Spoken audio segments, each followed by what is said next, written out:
यो चाहिँ self talk बारेमा तेस्रो दिन होइन। आजको दिनचर्या चाहिँ बिहानै उठ्यो, मुख सुख धोयो, अनि बिहान उठेर मुख सुख धोएपछि पूजा कोठामा गएर पूजापाठ गरियो। अनि त्यसपछि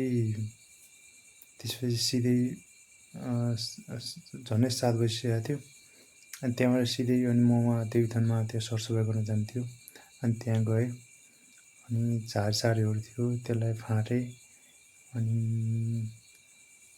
दाउराहरू आगो बाल्नको लागि बाल्नको लागि हल्का काट्यो ओरी त्यो ठाउँमा मिलाएर राखेँ, सुकाएर त्यसरी राखेँ। अनि राखिसकेपछि छेउछाउमा बाँदरहरू पनि आएछ, बाँदर साबुन थपाएँ। अनि यसरी त्यहाँ सरसफाइ गर्न यताउति गर्न झन्डै बिहान 6-7 बजीतिर गएको थियो क्यारे।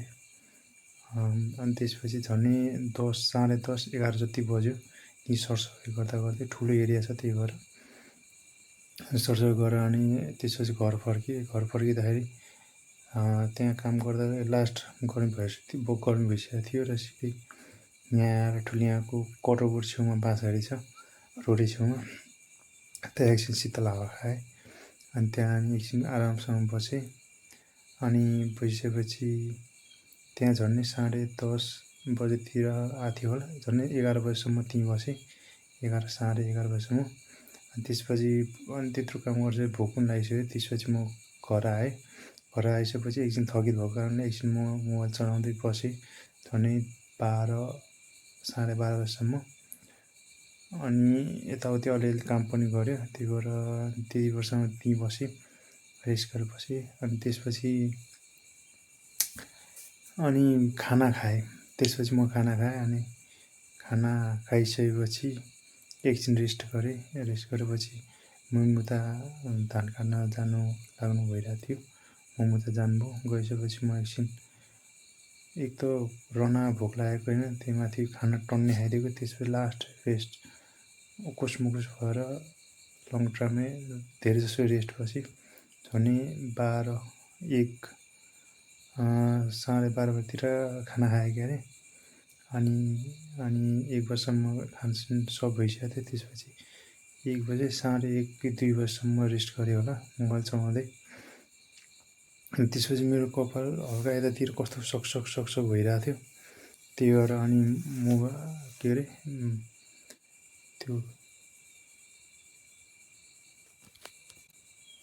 अनि त्यो कपाल काट्ने मेसिनले आफैले सल्लकै यता यसो मिलाएर काटेँ यहाँबाट यतिसम्म। झन्डै साढे 1 बजीतिर सुरु गरेको थियो क्यारे, 2, साढे 2, 3 बजिसकेको थियो क्यारे। अनि त्यसपछि यति काटिसकेपछि सल्लको मुखसुख धोएँ, के टाउकोसाउको पखालेँ। अनि टाउकोसाउको पखाल्दाखेरि झन्डै 3, साढे 3 भइसकेको थियो त्यति बेलासम्म। अनि त्यहाँदेखि एकछिन तातो घाममा घाम तापेँ। त्यसपछि आएर अनि त्यहाँ म कम्प्युटरमा एकछिन काम थियो ल्यापटपमा, त्यसपछि त्यहाँ यसो नेटहरू चलाएँ। अनि अनलाइन कामहरू थोरै गरेँ। अनि त्यसपछि झन्डै साढे 4, 5 बजिसकेको थियो क्यारे।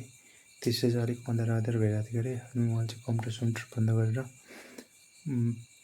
फेरि यसो चिसो हावा खान डाँडामा गएँ। अनि त्यहाँ एकछिन बसिसकेपछि साँझ परिसकेको थियो। अनि त्यहाँबाट फेरि घर फर्केर अनि पूजा कोठामा गएर हातखुट्टा धोएर धारामा हातखुट्टा धोएर अनि पूजा कोठामा आएर अनि फेरि धुपसुप चढाएँ, पूजापाठ गरेँ। अनि त्यसपछि अनि बुवा पनि आउनुभएको थियो। मम्मी बुवाहरू थाकित भएको कारणले गर्दा खानासाना अनि त्यसपछि म आफै बनाएँ। खाना सुरुमा दाल बनाएँ, त्यसपछि खाना बनाएँ। अनि खाना बनाइसकेपछि अनि एकछिनपछि बुवाले तरकारी बनाउनु भयो पनिरको। अनि त्यसपछि सब रेडी भइसकेपछि सबैले त्यसरी खानासाना खाएर अनि झन्डै 8, साढे 8 बजीतिर